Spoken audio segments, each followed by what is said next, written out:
Perkenalkan, nama saya Fitri Adide, guru PAI dari SD UPT Negeri 14 Tabalatea. Saya adalah seorang guru PAI yang akan mewawancarai teman sejawat saya yang atas nama Pak Masri Winoto SPD. Pak, ini saya ada beberapa permasalahan yang saya angkat. Menurut Bapak, kira-kira yang menjadi penyebab masalah kurangnya adab pada diri seseorang sehingga banyak melakukan perbuatan yang tidak sopan itu apa? Menurut saya, kenapa banyak orang atau mungkin siswa kita aja ini kurang adab atau kurang sopan, ada beberapa faktor sebenarnya. Yang pertama itu faktor keluarga. Jadi di keluarganya mungkin berbeda dengan orang tua kita dulu yang betul-betul mengajari kita adab dan sebagainya, bagaimana menghadapi orang tua. Kalau lewat di depan orang tua harus menundukkan badan, tahu kalau kita di Sulawesi kan dan sebagainya. Kemudian yang kedua yang mempengaruhi juga itu menurut saya di lingkungan sekolah. Di lingkungan sekolah juga mungkin banyak juga teman-temannya, karena kalau saya lihat sekarang secara umum juga banyak juga orang tua yang walaupun di sekolah sebenarnya diajari adab, tapi terkadang di rumah kurang, akhirnya teman-temannya yang kurang adab begitu, itu mempengaruhi temannya yang lain. Kemudian ketiga tentunya lingkungan sekitar ya. Jadi di lingkungan sekitar ini setelah anak-anak pulang sekolah, anak-anak sekolah ini kan kurang lebih paling 8 jam aja atau berapa jam di sekolah.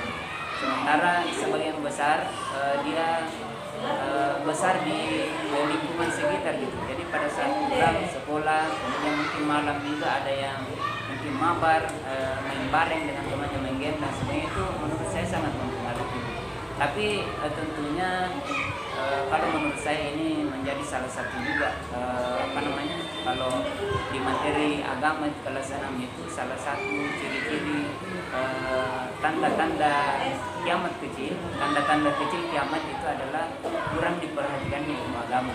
Jadi saya rasa secara umum sekarang orang tua kurang terlalu memperhatikan ilmu agama dari anaknya, sehingga ada secara umum saya rasa saya kira demikian. Oke Pak, terima kasih. Kemudian yang kedua Pak, menurut Bapak sekarang kan banyak orang di sekitar kita yang hal-hal sepele saja membuat dia meledak-ledak emosinya. Kira-kira menurut kita Pak, hal apa itu yang membuat faktor sehingga seseorang begitu gampang terpancing emosi? Jadi kalau menurut saya itu yang pertama kurangnya istighfar ya. Orang yang sering istighfar kepada Allah Subhanahu Wa Taala, insyaallah emosinya mungkin bisa sedikit meredah atau ditahan seperti maksud kita. Kemudian kedua, boleh jadi mungkin banyak masalah, jadi mungkin terlalu banyak yang dipikiri sehingga kepalanya gitu kayak mau mendadak, akhirnya dia meluapkan kepada orang lain gitu. Sedikit saja disinggung, emosi, sedikit aja disinggung, emosi. Tapi kembali lagi tuh, saya jadi ingat lagunya Rhoma Irama yang mengatakan bahwasanya stres itu obatnya iman dan takwa. Serius. Oke, makasih. Kemudian ini juga ada satu permasalahan Pak. Terkadang sepasang suami istri yang gampang dengan gampang atau terpancing untuk saling melakukan tindakan fisik begitu. Bisa gara-gara apa saja langsung ribut, hal-hal sepele saja bisa langsung ribut. Kan maksud saya. Jadi permasalahan suami istri, saya kira setiap keluarga pasti punya masalah ya.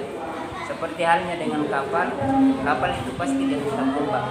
Ada yang ombaknya kecil, ada pula yang ombaknya besar. Secara umum saya kira kalau permasalahan di keluarga itu, saya kira mungkin kurang perhatian saja. Istri mungkin tidak perhatian sama suaminya, suami mungkin tidak perhatian juga sama istri. Contoh kecil misalnya, pada saat suami pulang kerja, terkadang suami di tempat kerja banyak masalah dan sebagainya, sehingga pikirannya banyak gitu. Sampai di rumah ternyata istrinya justru mukanya segitiga gitu, monyong bibirnya Bu ya, tidak disambut dengan senyuman. Sementara Rasulullah mengatakan bahwasanya istri yang terbaik itu yang selalu membuat suaminya itu senang melihatnya. Nah, jadi di sisi lain istri juga mungkin merasa capek di rumah, mungkin mengerjakan pekerjaan, memasak dan sebagainya. Nah, sementara sang suami ini merasa bahwasanya itu pekerjaan ringan, padahal sebenarnya itu sebenarnya berat juga, Bu. Jadi saya kira itu perlu pemahaman antara suami dengan istri, saling memahami lah istilahnya. Saya kira demikian. Contohnya ini Pak, ada beberapa orang yang di sekitar kita terkadang memiliki kelebihan atau memiliki ilmu yang di luar dari akal sehat. Dan ternyata mereka biasa menganggapnya adalah sebuah karomah. Menurut Kak Pak, itu seperti apa? Jadi mungkin memang di sekitar kita Bu, banyak orang yang seperti Bu katakan tadi mempertontonkan hal yang di luar nalar. Mungkin misalnya kekebalannya dan sebagainya Bu ya. Kalau mengacu kepada ajaran agama kita, karomah itu memang sebenarnya ada. Cuma itu diberikan kepada orang-orang yang mempunyai ilmu agama yang tinggi begitu Bu ya. Diberikan oleh Allah Subhanahu wa taala sebuah kelebihan. Tapi kelebihan ini sepanjang yang saya tahu itu niatnya tentunya tidak dipertontonkan secara umum supaya dipuji atau dianggap hebat. Jadi kalau para ulama saya kira mendapatkan karomah atau mengeluarkan karomah itu biasanya bisa genting atau dalam niatnya juga tidak ingin memamerkan gitu. Jadi konsepnya dalam hal ini tersebut seperti apa dulu?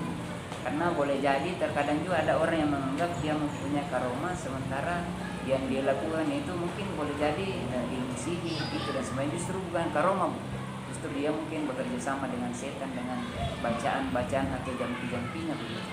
Saya kira. Oke, terima kasih banyak nih Pak, terima kasih banyak atas waktu Pak, atas kerjasama Pak. Dan saya akhiri, Assalamualaikum warahmatullahi wabarakatuh. Waalaikumsalam warahmatullahi wabarakatuh.